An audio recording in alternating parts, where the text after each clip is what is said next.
Alan Turk here for MMASucka.com, here with UFC Bantamweight champion Dominic Cruz, who will be main eventing against Renan Barao at UFC 169.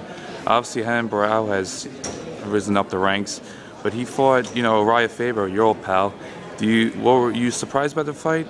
I know it was a year ago, but you fought a lot of the same opponents that you fought, like you mentioned before.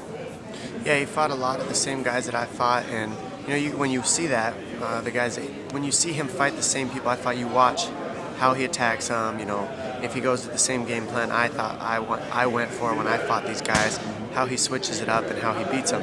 Well, the way he beat Faber was he pretty much followed the same format I did. I mean, you just keep the grappling away from Faber, and Faber gets uncomfortable and doesn't really know a way to win in the striking wars unless he knocks you out. Well, if you can't get through the defensive route, you're not going to knock him out, and that was the problem with that fight. So, it was a good war, but it just made me want to fight him more. Made me want to fight Barao more. It was because it was such a competitive fight, and the thing is, I was just surprised that he was able to shut down Faber so much. I actually thought Faber was going to be able to win that, and he didn't.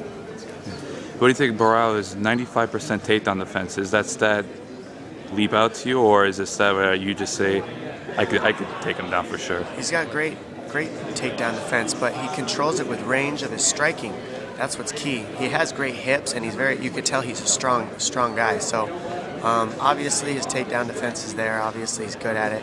I mix things up really well, so you never know for sure if you're going to be able to take somebody down, but I don't have a problem taking down anybody in practice, so I'm hoping that translates right over to the fight. Just talking to you right now, you seem like such a intelligent guy, breaking down the fights.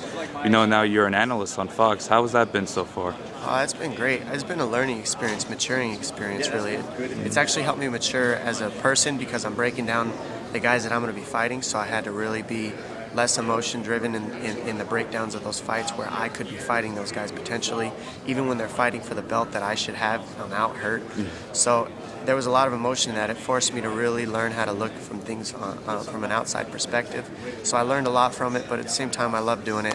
I mean, I'm watching fights, which is what I love doing anyways, and it's really just, it comes hand in hand as far as I'm concerned.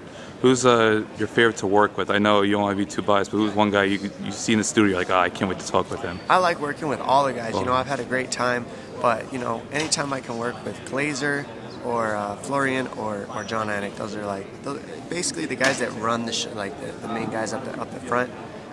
There's one guy that kind of runs the way the show, and depending on who you're with, that leads the show, it makes the show all together. So any of those guys.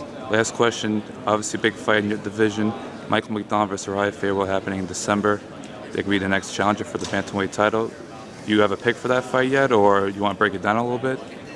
I think that Faber is just a little bit more well-rounded in the sense of experience and knowing how to challenge somebody. So he knows how to conserve in the right spots to save energy so that he can explode and get what he needs to get in order to win the fight.